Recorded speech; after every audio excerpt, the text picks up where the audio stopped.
Chapter 39. I was 23 of age. Not another word had I heard to enlighten me on the subject of my expectations, and my 23rd birthday was a week gone.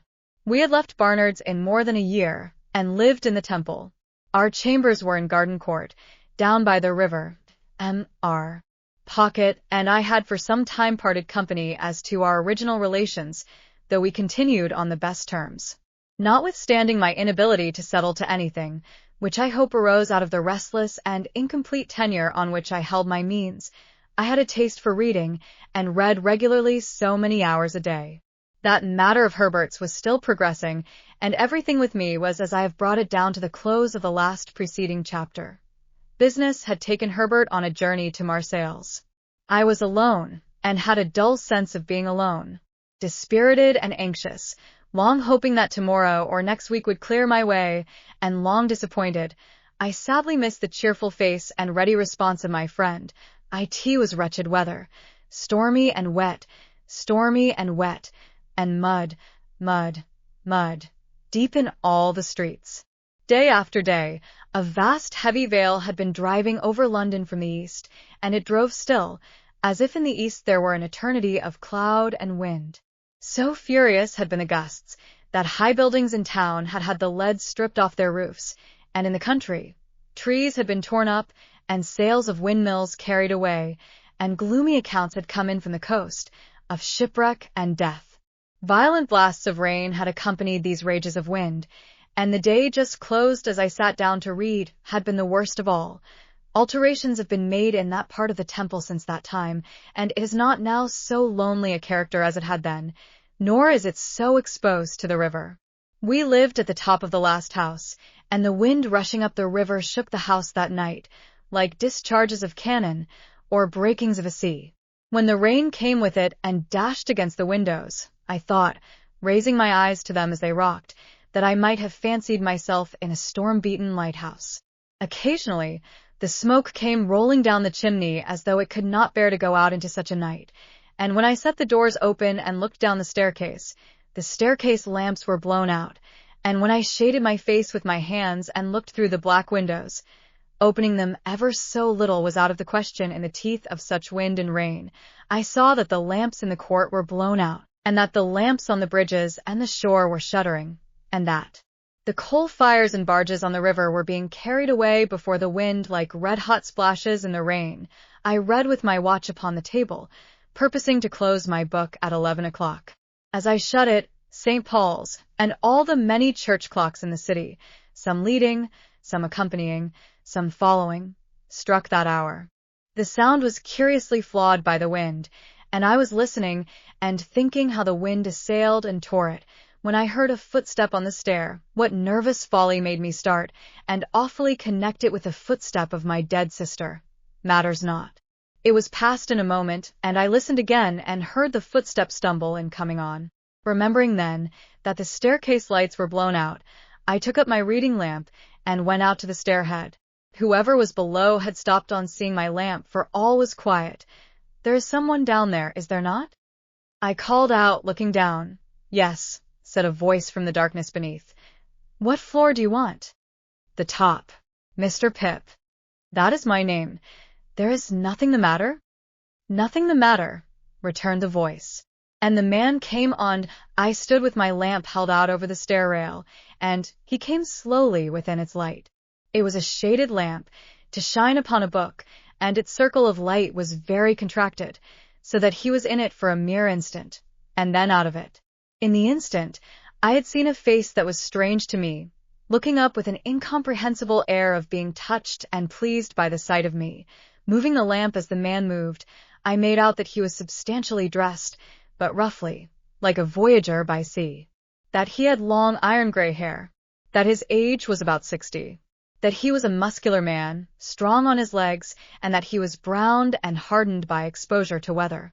As he ascended the last stair or two, and the light of my lamp included us both, I saw, with a stupid kind of amazement, that he was holding out both his hands to me. "Pray, what is your business?" I asked him. "My business," he repeated, pausing. "Ah, yes. "I will explain my business, by your leave." "Do you wish to come in?" Yes, he replied. I wish to come in, master. I had asked him the question inhospitably enough, for I resented the sort of bright and gratified recognition that still shone in his face. I resented it, because it seemed to imply that he expected me to respond to it. But I took him into the room I had just left, and, having set the lamp on the table, asked him as civilly as I could to explain himself. He looked about him with the strangest air, an air of wondering pleasure, as if he had some part in the things he admired, and he pulled off a rough outer coat, and his hat. Then I saw that his head was furrowed and bald, and that the long iron-gray hair grew only on its sides. But I saw nothing that in the least explained him. On the contrary, I saw him next moment, once more holding out both his hands to me. What do you mean? Said I, half suspecting him to be mad. He stopped as looking at me, and slowly rubbed his right hand over his head. It's disappointing to a man, he said in a coarse broken voice, arter having looked for'ard so distant and come so fur, but you're not to blame for that. Neither on us is to blame for that. I'll speak in half a minute. Give me half a minute, please. He sat down on a chair that stood before the fire, and covered his forehead with his large brown veinous hands. I looked at him attentively then, and recoiled a little from him, but I did not know him. There's no one nigh, said he, looking over his shoulder. Is there? Why do you, a stranger coming into my rooms at this time of the night, ask that question? Said I. You're a game one, he returned, shaking his head at me with a deliberate affection, at once most unintelligible and most exasperating. I'm glad you've growed up a game one. But don't catch hold of me. You'd be sorry arterwards to have done it. I relinquished the intention he had detected, for I knew him. Even yet I could not recall a single feature, but I knew him.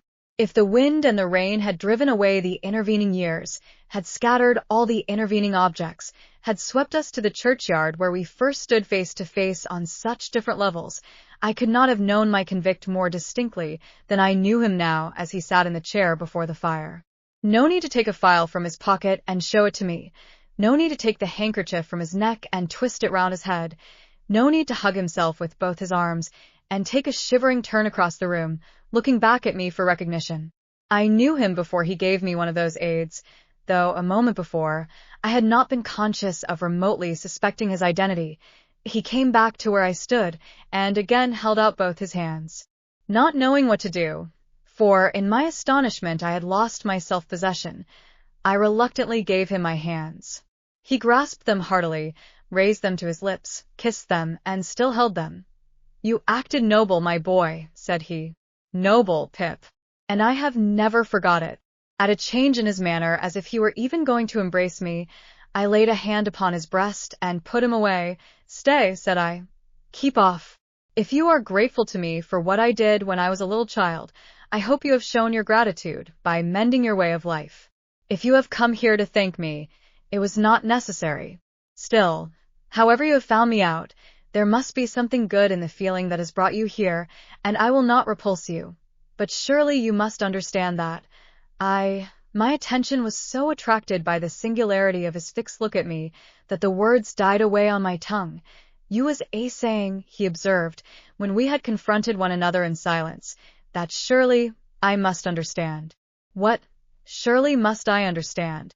That I cannot wish to renew that chance intercourse with you of long ago, under these different circumstances. I am glad to believe you have repented and recovered yourself. I am glad to tell you so. I am glad that, thinking I deserve to be thanked, you have come to thank me. But our ways are different ways nonetheless. You are wet, and you look weary. Will you drink something before you go? He had replaced his neckerchief loosely, and had stood, keenly observant of me, biting a long end of it. I think, he answered, still with the end at his mouth and still observant of me, that I will drink. I thank you afore I go. There was a tray ready on a side table. I brought it to the table near the fire, and asked him what he would have. He touched one of the bottles without looking at it or speaking, and I made him some hot rum and water. I tried to keep my hand steady while I did so, but his look at me as he leaned back in his chair with the long draggled end of his neckerchief between his teeth, evidently forgotten, made my hand very difficult to master.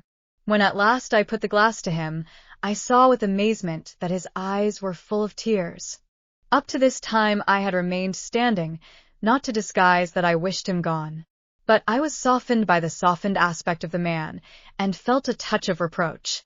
"I hope," said I, hurriedly putting something into a glass for myself, and drawing a chair to the table, "that you will not think I spoke harshly to you just now. I had no intention of doing it, and I am sorry for it if I did. I wish you well and happy." As I put my glass to my lips, he glanced with surprise at the end of his neckerchief, dropping from his mouth when he opened it, and stretched out his hand. I gave him mine, and then he drank, and drew his sleeve across his eyes and forehead. "How are you living?" I asked him. "I've been a sheep farmer, stock breeder, other trades besides, away in the New World," said he, "many 1,000 miles of stormy water off from this." "I hope you have done well?" "I've done wonderfully well. There's others went out along of me as has done well too, but no man has done nigh as well as me. I'm famous for it." "I am glad to hear it. I hope to hear you say so, my dear boy."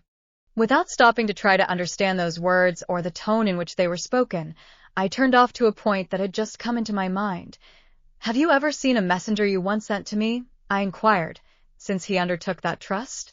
"Never set eyes upon him. I warn't likely to it. He came faithfully, and he brought me the 2 1-pound notes. I was a poor boy then, as you know, and to a poor boy they were a little fortune. But, like you, I have done well since, and you must let me pay them back. You can put them to some other poor boy's use." I took out my purse. He watched me as I laid my purse upon the table and opened it, and he watched me as I separated 2 1-pound notes from its contents. They were clean and new, and I spread them out and handed them over to him.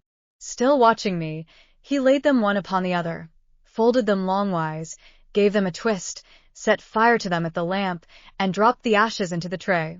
"May I make so bold," he said then, with a smile that was like a frown, and with a frown that was like a smile, "as ask you how you have done well, since you and me was out on them lone shivering marshes?" "How? Ah!" He emptied his glass, got up, and stood at the side of the fire, with his heavy brown hand on the mantel shelf. He put a foot up to the bars, to dry and warm it, and the wet boot began to steam, but he neither looked at it, nor at the fire, but steadily looked at me. It was only now that I began to tremble, when my lips had parted, and had shaped some words that were without sound. I forced myself to tell him, though I could not do it distinctly, that I had been chosen to succeed to some property. "Might a mere warmint ask what property?" said he. I faltered. "I don't know." "Might a mere warmint ask whose property?" said he. I faltered again. "I don't know." "Could I make a guess, I wonder," said the convict, "at your income since you come of age? As to the first figure now." 5. With my heart beating like a heavy hammer of disordered action, I rose out of my chair, and stood with my hand upon the back of it, looking wildly at him. "Concerning a guardian," he went on. "There ought to have been some guardian, or such like, whiles you was a minor. Some lawyer, maybe. As to the first letter of that lawyer's name now, would it be J?" All the truth of my position came flashing on me, and its disappointments, dangers, disgraces, consequences of all kinds, rushed in such a multitude that I was borne down by them, and had to struggle for every breath I drew. "Put it," he resumed, "as the employer of that lawyer whose name begun with A.J. and might be Jaggers. Put it as he had come oversea to Portsmouth, and had landed there, and had wanted to come on to you. However, you have found me out, you says just now." "Well." "However, did I find you out?" "Why, I wrote from Portsmouth to a person in London for particulars of your address." "That person's name?" "Why, Wemmick." I could not have spoken one word, though it had been to save my life. I stood, with a hand on the chair back and a hand on my breast, where I seemed to be suffocating. I stood so, looking wildly at him, until I grasped at the chair, when the room began to surge and turn.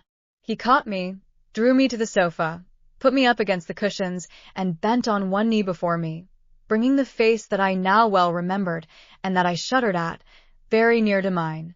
"Yes, Pip, dear boy, I've made a gentleman on you. It's me what has done it. I swore that time, sure as ever I earned a guinea, that guinea should go to you. I swore arterwards, sure as ever I speculated and got rich. You should get rich. I lived rough, that you should live smooth. I worked hard, that you should be above work. What odds, dear boy? Do I tell it for you to feel a obligation? Not a bit. I tell it for you to know as that there hunted dunghill dog what you kept life in, got his head so high that he could make a gentleman, and, Pip, you're him. The abhorrence in which I held the man, the dread I had of him, the repugnance with which I shrank from him, could not have been exceeded if he had been some terrible beast. Look here, Pip. I'm your second father. You're my son, more to me nor any son. I've put away money, only for you to spend. When I was a hired-out shepherd in a solitary hut, not seeing no faces but faces of sheep till I half forgot what men's and women's faces was like, I see yourn. I drops my knife many a time in that hut when I was eating my dinner or my supper, and I says, here's the boy again, a-looking at me whiles I eats and drinks. I see you there many times, as plain as ever I see you on the misty marshes. Lord strike me dead, I says each time, and I goes out in the air to say it under the open heavens, but what if I gets liberty and money? I'll make that boy a gentleman. And I done it. Why, look at you, dear boy. Look at these here lodgings of yourn. Fit for a lord. A lord? Ah. You shall show money with lords for wagers and beat M. In his heat and triumph, and in his knowledge that I had been nearly fainting, he did not remark on my reception of all this. It was the one grain of relief I had. Look-ye here, he went on, taking my watch out of my pocket, and turning towards him a ring on my finger, while I recoiled from his touch as if he had been a snake. A gold un and a beauty. That's a gentleman's, I hope. A diamond all set round with rubies. That's a gentleman's, I hope. Look at your linen. Fine and beautiful. Look at your clothes. Better ain't to be got. And your books, too. Turning his eyes round the room, mounting up on their shelves by hundreds. And you read don't you? I see you've been a reading of when I come in. Ha, ha, ha. You shall read to me, dear boy. And if they're in foreign languages what I don't understand, I shall be just as proud as if I did. Again he took both my hands and put them to his lips, while my blood ran cold within me. Don't you mind talking, Pip, said he, after again drawing his sleeve over his eyes and forehead, as the click came in his throat which I well remembered, and he was all the more horrible to me that he was so much in earnest. You can't do better nor keep quiet, dear boy. You ain't looked slowly forward to this as I have. You wasn't prepared for this as I was. But didn't you never think it might be me? Oh, no, no, no, I returned. Never, never. Well, you see it was me, and single-handed. Never a soul in it but my own self and Mr. Jaggers. Was there no one else? I asked. No, said he with a glance of surprise. Who else should there be? And, dear boy, how good-looking you have growed. There's bright eyes somewheres, eh? Isn't there bright eyes somewheres, what you love the thoughts on? Oh, Estella, Estella, they shall be yourn, dear boy, if money can buy Not that a gentleman like you, so well set up as you, can't win him off of his own game, but money shall back you. Let me finish what I was a-telling you, dear boy. From that there hut and that there hiring out I got money left me by my master which died and had been the same as me, and got my liberty, and went for myself. In every single thing I went for you. Lord strike a blight upon it. I says, whatever it was I went for, if it ain't for him. It all prospered wonderful. As I give you to understand just now, I'm famous for it. It was the money left me, and the gains of the first few year what I sent home to Mr. Jaggers, all for you, when he first come arter you, agreeable to my letter. Oh, that he had never come, that he had left me at the forge, far from contented, yet, by comparison happy. And then, dear boy, it was a recompense to me, look ye here, to know in secret that I was making a gentleman. The blood horses of them colonists might fling up the dust over me as I was walking. What do I say? I says to myself, I'm making a better gentleman nor ever you'll be. When one of 'em says to another, he was a convict a few year ago, and is a ignorant common fellow now, for all he's lucky. What do I say? I says to myself, if I ain't a gentleman, nor yet ain't got no learning, I'm the owner of such. All on you owns stock and land, which on you owns a brought-up London gentleman. This way I kept myself a-going. And this way I held steady afore my mind that I would for certain come one day and see my boy and make myself known to him, on his own ground. He laid his hand on my shoulder. I shuddered at the thought that for anything I knew, his hand might be stained with blood. It warn't easy, Pip, for me to leave them parts, nor yet it warn't safe. But I held to it, and the harder it was, the stronger I held, for I was determined and my mind firm made up. At last I done it. Dear boy, I done it. I tried to collect my thoughts, but I was stunned. Throughout, I had seemed to myself to attend more to the wind and the rain than to him. Even now, I could not separate his voice from those voices, though those were loud and his was silent. Where will you put me? He asked, presently. I must be put somewheres, dear boy. To sleep, said I. Yes. And to sleep long and sound, he answered. For I've been sea-tossed and sea-washed months and months. My friend and companion, said I, rising from the sofa, is absent. You must have his room. He won't come back tomorrow, will he? No, said I, answering almost mechanically, in spite of my utmost efforts. Not tomorrow. Because, look ye here, dear boy, he said, dropping his voice, and laying a long finger on my breast in an impressive manner, caution is necessary. How do you mean? Caution? By G, it's death. What's death? I was sent for life. It's death to come back. There's been overmuch coming back of late years, and I should of a certainty be hanged if took. Nothing was needed but this. The wretched man, after loading wretched me with his gold and silver chains for years, had risked his life to come to me, and I held it there in my keeping.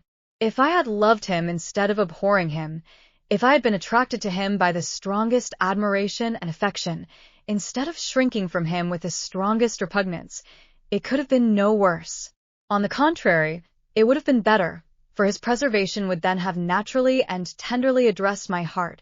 My first care was to close the shutters, so that no light might be seen from without, and then to close and make fast the doors. While I did so, he stood at the table drinking rum and eating biscuit, and when I saw him thus engaged, I saw my convict on the marshes at his meal again.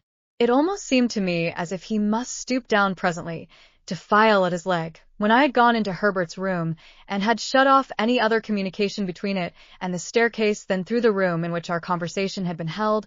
I asked him if he would go to bed. He said yes, but asked me for some of my gentleman's linen to put on in the morning. I brought it out, and laid it ready for him, and my blood again ran cold when he again took me by both hands to give me good night. I got away from him, without knowing how I did it, and mended the fire in the room where we had been together, and sat down by it, afraid to go to bed. For an hour or more, I remained too stunned to think, and it was not until I began to think that I began fully to know how wrecked I was, and how the ship in which I had sailed was gone to pieces. Miss Havisham's intentions towards me, all a mere dream. Estella not designed for me.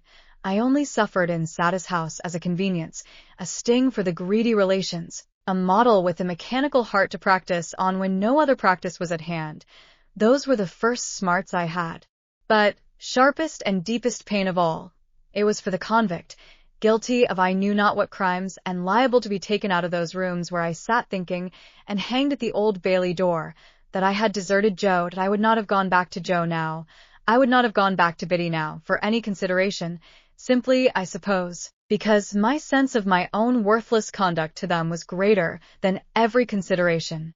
No wisdom on earth could have given me the comfort that I should have derived from their simplicity and fidelity, but I could never, never undo what I had done. In every rage of wind and rush of rain, I heard pursuers. Twice, I could have sworn there was a knocking and whispering at the outer door. With these fears upon me, I began either to imagine or recall that I had had mysterious warnings of this man's approach. That, for weeks gone by, I had passed faces in the streets which I had thought like his. That these likenesses had grown more numerous, as he, coming over the sea, had drawn nearer. That his wicked spirit had somehow sent these messengers to mine, and that now on this stormy night He was as good as his word, and with me, crowding up with these reflections came the reflection that I had seen him with my childish eyes to be a desperately violent man, that I had heard that other convict reiterate that he had tried to murder him, that I had seen him down in the ditch tearing and fighting like a wild beast. Out of such remembrances, I brought into the light of the fire a half-formed terror that it might not be safe to be shut up there with him in the dead of the wild, solitary night. This dilated until it filled the room, and impelled me to take a candle and go in and look at my dreadful burden. He had rolled a handkerchief round his head, and his face was set and lowering in his sleep. But he was asleep, and quietly too, though he had a pistol lying on the pillow. Assured of this, I softly removed the key to the outside of his door, and turned it on him before I again sat down by the fire. Gradually I slipped from the chair, and lay on the floor. When I awoke without having parted in my sleep with the perception of my wretchedness, the clocks of the eastward churches were striking 5, the candles were wasted out, the fire was dead, and the wind and rain intensified the thick black darkness.